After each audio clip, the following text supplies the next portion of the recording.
Greetings everyone, I am the Alex Mason. Today, talking about my 4Runner. This whole thing has some clutch issues. It's actually sort of my fault and sort of not my fault, but we'll talk about that. We're replacing the master cylinder and the slave cylinder, and I'll show you why we're doing both of them today. So we got some new ASIN parts. That's the OEM manufacturer of the Toyota hydraulic hardware and a lot of other things actually. So here we got a new slave cylinder. This is the part that has actually failed on my truck. And I also have a new ASIN master cylinder here as well, and I'll talk to you about why we're doing that. So the master cylinder is located right here on the old 4Runners and pickups. Yeah, I know I'm missing the cap. Well, one day I was topping this off, and I'll talk about why I was topping it off. And I got distracted. I left the cap off and drove off. So I need a new cap for this, and I went to the junkyard and I grabbed one, but I left it there. I'm kind of forgetful sometimes, you'll see. And underneath the truck, we're looking at the slave cylinder here. And now the slave cylinder is actually leaking. It still works fine, like you can drive the truck and everything. But there's some wetness there, and this hasn't been driven in a couple weeks. I've been driving the Focus around. So it's not really showing right now, but yeah, the slave cylinder is leaking, and that's why I had to top it off. It didn't leak bad. I mean, like every 6 months, the reservoir was halfway full, so I mean, no big deal. But anyway, so we're replacing that today, and I'm also going to be replacing the master cylinder. They both have probably the same amount of miles on them, and I figured that might as well do them both. Plus I need a new cap, so I just bought, yeah, wasn't that big of a deal. I like this truck, so I don't mind spending money on it. Here's the tools you'll need. 12mm ratchet, definitely. Deep drive makes it easy. Definitely need a 10mm line wrench, 10mm end wrench, and box wrench combination, whatever. Makes it easy. And depending upon what brand or what year or whatever, sometimes you'll need a 12, 13, or 14 or all. So, but I mean, if you have one, you probably have all of them. It also helps to have a little flashlight for when you're working onto the dash, and this syringe, I'll show you why, but those aren't necessary, but they definitely help. And you'll need a jug that you can drain some brake fluid into, and a clear hose to fit over the bleeder nipple. And once again, you don't need those, but it definitely helps. So the process I'm going to follow here is I'm going to drain out this reservoir. It's got a little syringe, so I'll suck all the fluid out of there. That way when I undo the slave cylinder down at on the trans, a little bit of fluid will leak out, obviously, and it'll pretty much empty out these lines here, you know, a little bit. That way I'm not dealing with fluid leaking onto my paint there in my engine bay. So that'll be nice. And then once the slave cylinder is done, I'll come up here to the master cylinder, and we'll be good to go. We'll just have to bleed it. Okay, well, first things first, let's get to this reservoir here. Oh, that was a nice burp there. And then drain out all this fluid I got. I just like to use this syringe, suck all this stuff out of here. Oh yeah, that's some nice dirty fluid right there. Watch out with brake fluid, because it does dissolve paint. And make sure you dispose of it properly. Most neighborhoods have like a hazmat disposal a couple times a year. That's what I usually do with brake fluid. It's kind of messed up stuff. It's kind of caustic and dissolves paint, and it's bad for your skin, and don't dispose of it with oil. I mean, a couple drops or whatever, like, but really you shouldn't. Alright, so I sucked all that old fluid out of there. You can see it's pretty black and nasty in there. You can see all the sediment that collected at the bottom. But anyway, I sucked that all out and put it in my big gallon jug of nasty stuff. So here we are underneath the truck. I'm just going to grab my handy dandy toothbrush and start cleaning up all this dust around here. Alright, so I got that cleaned off there. You really can't tell, but main area I focused on was around where the actual pressure line goes into the back of the slave cylinder there. You don't want to mess up that brake line fitting, brake line bolt there that has the brake line going through it. So make sure that one's nice and clean so you can get your line wrench onto it. I also cleaned up around these two mounting bolts here. That's not as important. It's pretty easy to get to those. So let's talk about what I mean by line wrench. This is a line wrench, in case you don't know. But basically, it's a wrench, but it allows you to get onto brake lines and stuff. So, like, for example, this brake caliper here, you know, you wouldn't be able to get a 12mm or a box wrench around that because it would, you know, it wouldn't fit on there. This opening. Alright, hold on, I got one here. So let's say you had a box wrench you don't want to put it on there. You can't, because obviously the brake line's in the way. Now you could use the open end, but a lot of the times these brake fittings will round off. So that's where the brake line wrench comes in. It allows you to slide onto it and get onto almost all the sides of the fitting. That way you can get to it without rounding it off as much. So that's what we're going to use up here to get to this fitting. That's right there. And this is pretty much the only way you should ever do this, because you don't want to round these off, because then you're going to have a bad day. Alright, today you guys are going to have to turn your heads, but anyway, let's see here. Oh, that came off easy. That was nice. Now, be prepared, some fluid may leak out of here. So I have a bucket here with a funnel. I'm just going to loosen it up for now. Next, I can focus on these 12mm bolts that hold this to the bell housing. I can just loosen these up and then take them all the way out, actually. Cut those out. Here's my new slave cylinder. There's the old one up in there. So I'm going to try to disconnect this one as quickly as possible, because I don't want to lose very much fluid. I know I'm going to lose some, so that's why I got this gallon jug here with the funnel, and roughly underneath of where that line is. So we're going to do our best to disconnect this one and reconnect the new one in as little amount of time as possible. My tripod I have two of them. One of them is very short, and it's not tall enough. The other one is way too tall and not short enough to fit under here, so you guys are sitting on my transmission crossmember, and I apologize for that. So we're just going to loosen up this fitting here. Looks like it's loose enough to turn my hand at this point. Yes, it is. And then we're going to do our best. I'm just going to compress this a little bit to hopefully get it out of here. Yep. And then we can just twist this right on off. Yep. Now we're losing brake fluid. Oh yeah, I love brake fluid. When it runs down my arm, it's my favorite feeling in the world. But there we go, we got it started. So I'm just going to compress that piston to get it on into the dimple in the fork, and now we're pretty much good to go. Now we can thread these bolts in here. I'm just going to thread them in finger tight for now. We'll come back and tighten everything later once we get everything situated. Alright, so now that that's done, I'm going to take my line wrench and I'm going to tighten up the clutch line now.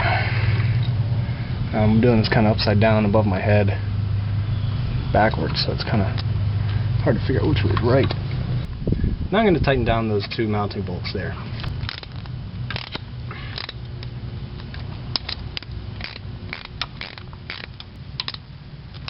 Torque on these is probably something like 15 foot-pounds. They're small bolts going into aluminum, and they're not very long, so don't over-tighten them because you could strip them out. Now that we're done with that, I'm going to see again if I can get this line wrench on here to do the final tightening. Looks like that is negatory, Ghost Rider. So, we're going to tighten it down with the end wrench. And then, if we need to come back and tighten it anymore, we'll mess with it. But it's probably tight enough, actually. Feels pretty good. Once again, don't go over tight on those, on these fittings up here, because you can strip those out, and then you're going to have, once again, a bad day. So here we are looking at the clutch master cylinder in the pedal bracket. So I'm pushing the pedal here, and you can see that piston moving in. You can actually see some wetness there. It wasn't dripping or anything like it was in my Ford Focus, if you ever saw that video. But this one looks like it was on its last legs, too. So probably a good thing we're replacing it here. So there's that pin there. That pin's connected to a spring. That's that arm going there. You can see it in the top corner of your screen. And then we also have a clevis pin there. So we'll just have to pull that spring off, pull that pin off, and that's pretty much everything we have to do inside of here. So do the spring. All I'm going to do is I'm just going to lift it off the side there. That's with this pin. I'm hoping I can just... Yep, there we go. And now this pin should come right out of the side, and we're pretty much free inside the firewall. How sweet is that? So now we're ready to go outside into the engine bay. in the engine bay, all we got is this. This is easier if you don't have cruise control, actually. I might have to remove this module. We'll see here shortly. I'm hoping we don't. But there's 2 bolts. One here, actually they're studs. So there's 2 nuts that you have to remove. One at the top corner there, you can see it. And that's this one. And then another one pretty much opposite that point on the bottom. So a little bit difficult to get to the bottom one, but we'll see what we can do. But before I do that, I'm going to get my line wrench. I can't stress that enough, guys. And I'm going to loosen off the this fitting here. There it is. Just slipped onto there. And then just twist it off. Once it's broken free, you can use an end wrench.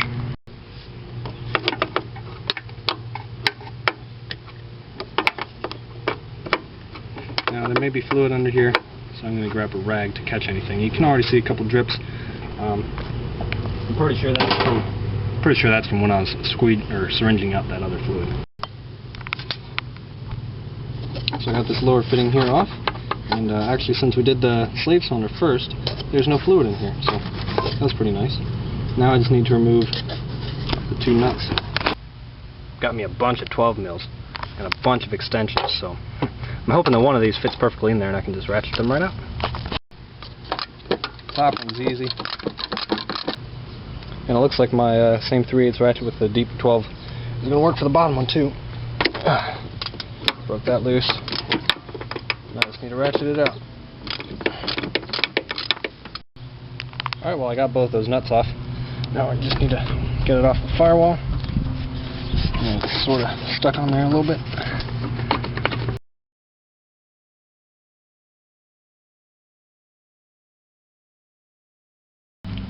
So there's the old one. Oop, leaks a little bit. But sweet. And here's the new one. You can tell they look the same. Actually, I don't even know. This one might have been replaced at some point. This doesn't look... That orange goopy shit looks kind of not OEM.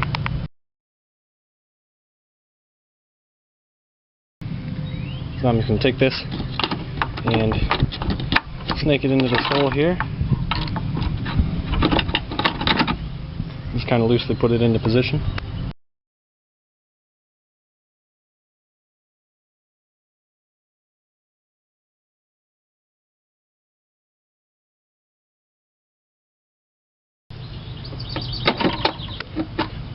We're just going to push that straight back, and I'm going to finger tighten the 2 nuts that hold this baby on.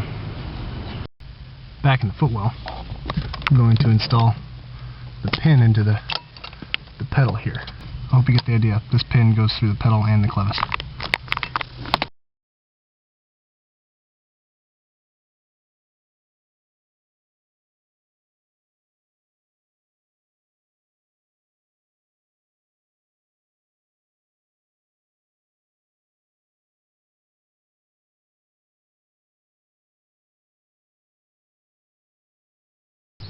Got my line wrench on there, and that's pretty good tightness right there, so I'm not gonna mess with it anymore.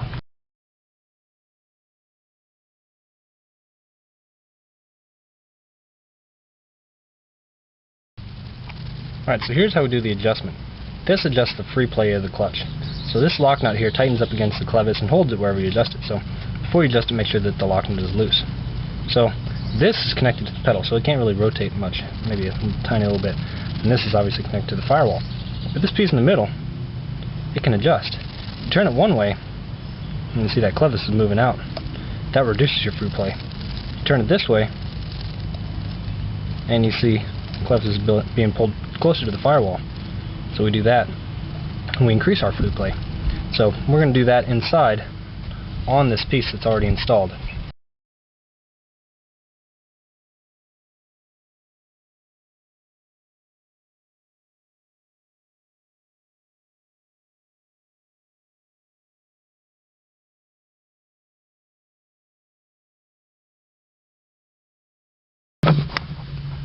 Something else I'm going to do is I'm going to install this hitch pin here, and I'm also going to pull the spring back over this rod. That way we get an accurate representation of what it's going to be like when everything's installed and working on the truck. We got a good amount of free play here, but we're going to have to adjust it a little bit. So we're just going to turn this rod one way.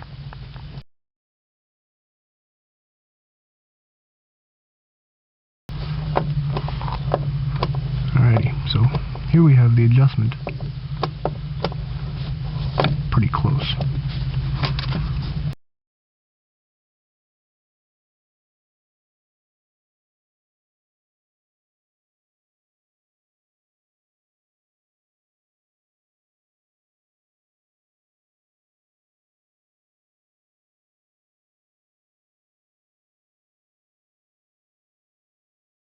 So I got my brake fluid here with a Sharpie mark of W. I don't remember what that means, but we're going to dump this into here until it's full.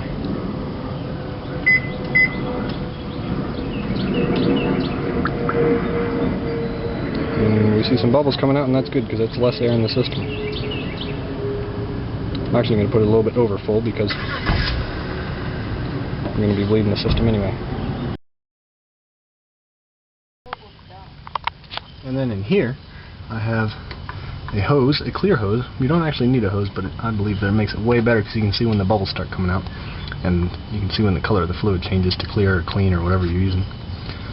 And I also got a box wrench there sitting on the bleeder nipple, so I'll be able to open and close this easily.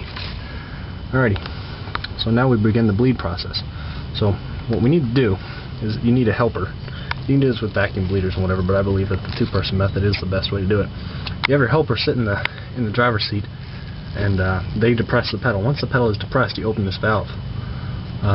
Once the fluid has stopped moving through the hose, and that's why you have the clear hose, you close the valve, and then you have your helper release the pedal. And then you start again. You have them press the pedal. You open and close the valve, they release the pedal, and over again until you're good. So we'll start doing that.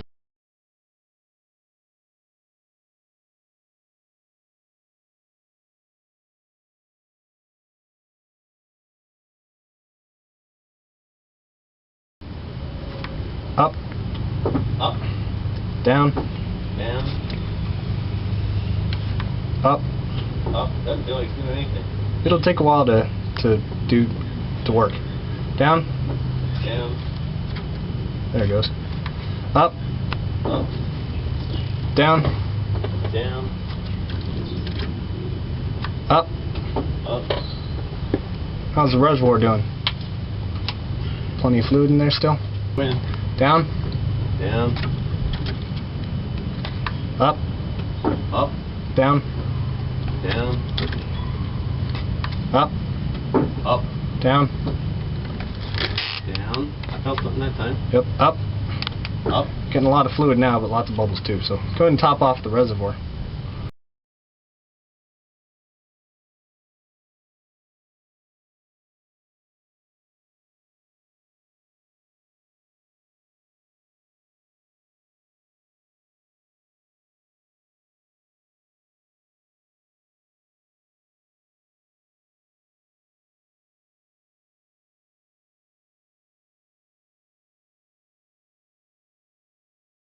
Up. And I'm going to call that good. We got nice clear fluid here with no bubbles. Now I can just disconnect my hose. Make sure my bleeder nipple is tight. Alrighty, tighty. And if you can, put this cap back on. If you don't have a cap, go get caps, because it keeps these from getting all corroded and nasty. And it makes them keep working.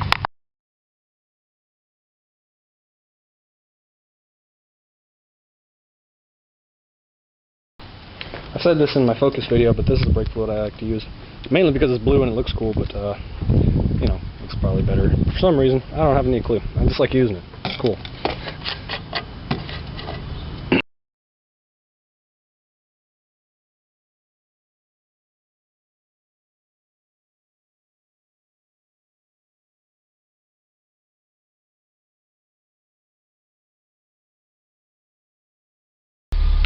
Alrighty, here's the test. Started it up in neutral. Yep, goes into gear. Seems to work. Feels kind of different, but that's normal for new components. I guess we'll drive it around.